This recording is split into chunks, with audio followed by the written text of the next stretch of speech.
What's going on, guys? JSGC here, and we are here for another Manchester City video. Today we are going to be doing the match review, match reaction and match analysis of the game between Aston Villa and Manchester City, which Manchester City have won by 2-1 at Villa Park in what was in the end a very nervy game, but also in the first half scintillating from Manchester City. Lots of top performances from some players, some performances from some others. We'll go through that and dig a bit deeper about all of my thoughts for this game. But before I do crack on with this video, make sure, like always, if you are enjoying the content, you want to help to support my channel, then do subscribe. Press that red button, press the bell and put your push notifications on. Now less than 20 subscribers away from my goal of 21,000 subscribers. So any help towards that would be much appreciated. Also, don't forget social media links. They're in the description below and sliding across at the bottom of the screen if you want to go and follow me on my Twitter and Instagram. My email also in the description below too if you want to hit me up for any sponsorships for any videos or any general business enquiries. Leave a thumbs up as well if you do enjoy this video. Once more, aiming for over 100 likes. And also don't forget to leave your thoughts in the comments below of what you made of this win for Manchester City as our winning streak continues. So let's first talk about my match reaction to this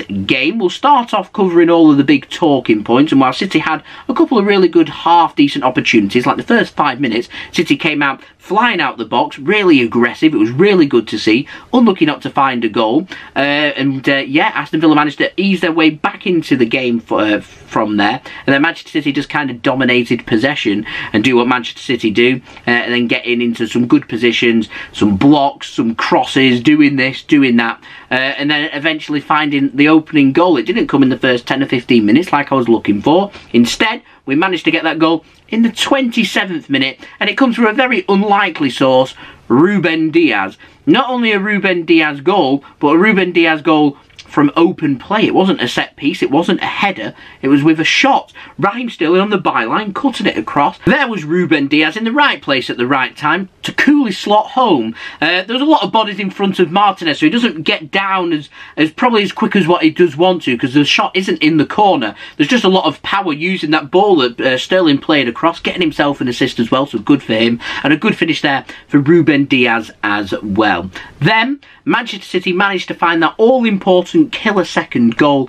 Came through Bernardo Silva, came through a scintillating counter-attack from Manchester City, and a risky pass from Riyad Mahrez played through to Fernandinho. He sets Gabriel Jesus on his way, and Jesus first time just plays it across nice and early. There's Bernardo Silva waiting in the middle. He doesn't even take a touch on the volley into the back of the net. It's one of the best goals that Manchester City will score this season. It's such a coolly, well-taken, well-placed finish from Bernardo Silva. Really good build-up play from Manchester City, and showing how devastating we can be, not just in possession and punishing teams, but also when teams want to come forward and attack against us. We have counter-attack ability in our locker, and it was on full front show for everyone to see there, with Bernardo Silva doubling Manchester City's lead, and it was exactly what we were looking for. It was a brilliant goal, a brilliant half from Manchester City. I cannot fault anyone for that first half performance from City. It was brilliant. Then we came into the second half, and like City, we got off to a quick start. First 5 minutes, couldn't find that goal. Aston Villa did the same. Came out of the blocks, first 5 minutes, looking for that goal. And they got that goal. Came through a corner. Douglas Luiz just plays it to the near post. It's low. There's Ollie Watkins reading it quicker than everybody else. Gets a shot, hoping for the best. Bends it around Nathan Ake to the inside of the post. The ball's got too much pace on it. Ederson can't get down low enough to get near it. Hits the inside of the post. You're not saving them. And into the back of the net. Cool finish that from Ollie Watkins. And just like that, Aston Villa back into the game. And from there, Manchester City were just always trying to find their feet really in the second half, and it never really gelled as well as what it did in the first half. That's mainly down to Aston Villa really taking the game to Manchester City. That early goal in the second half allowed them to have the belief, the confidence to come forward, to confront Manchester City, to try and make things happen. Now, they didn't have too many opportunities to do that. There was a couple of crosses here, a couple of set pieces there, a couple of long throws here as well. There wasn't really too many out-and-out opportunities. In fact, to my knowledge, one really stands out, and that was Matt Targett coming off and Carney Chukwuemeka, I hope I've said his name right, coming on, and he had a brilliant opportunity. The ball just gets threaded through. City don't read it. Nathan Ake, he's not close to Chukwuemeka, so he gets a nice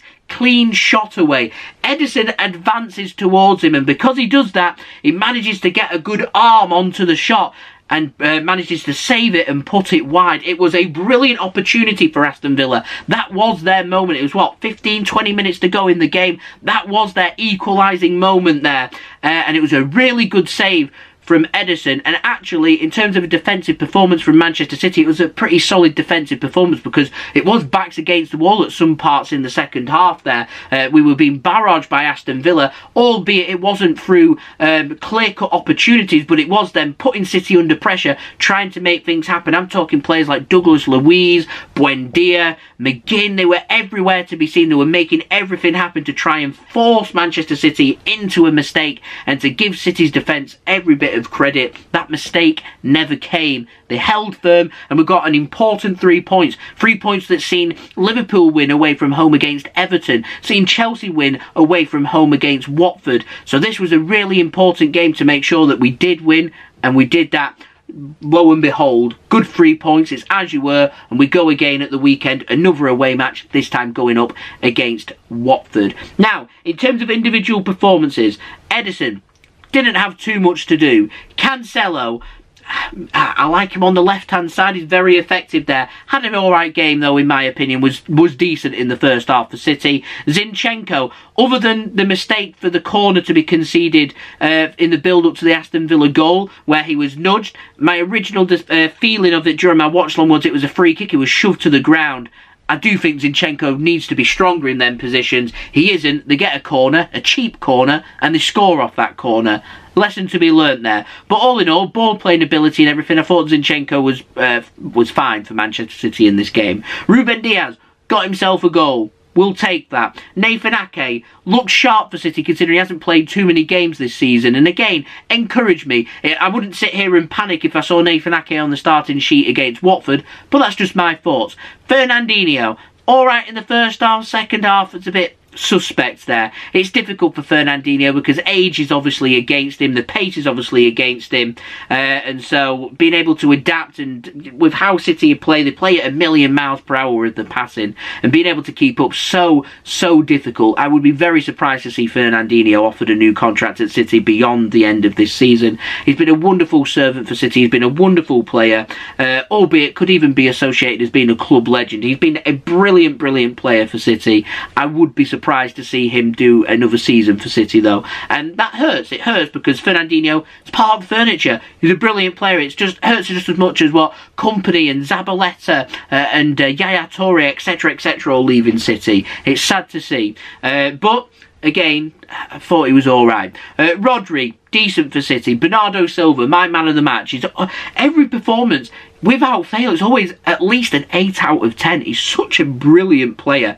Mahrez, Sterling, Jesus worked really well in the first half. I thought all three of them were pretty quiet in the second half. Again, I said that's because Aston Villa came forward and the front three ended up looking a little bit isolated for City in the end. And we did see Jack Grealish come on for Gabriel Jesus for the last 3 minutes to make his return for Manchester City, which was nice. So I suspect Grealish will probably be starting in the next game for City, which is good for him and everything there. I do think Pep just sent him on there just to see what reaction he'd get from the Aston Villa faithful. Just wanted him to have a return to Villa Park. Don't just leave him on the bench. Chuck him out there for the Wolves. See what reaction he gets. See what motivation it does for him, and see what happens there. Just to get a talking point and give everyone a talking point. Certainly for the Villa fans it has anyway, with the return of Jack Grealish for them. So yeah, they're my thoughts. Solid performance from City. We pick up the 3 points. Pass completion rate was decent from City. Possession-based football was decent from Manchester City. Thought it was brilliant in the first half. Plenty to improve on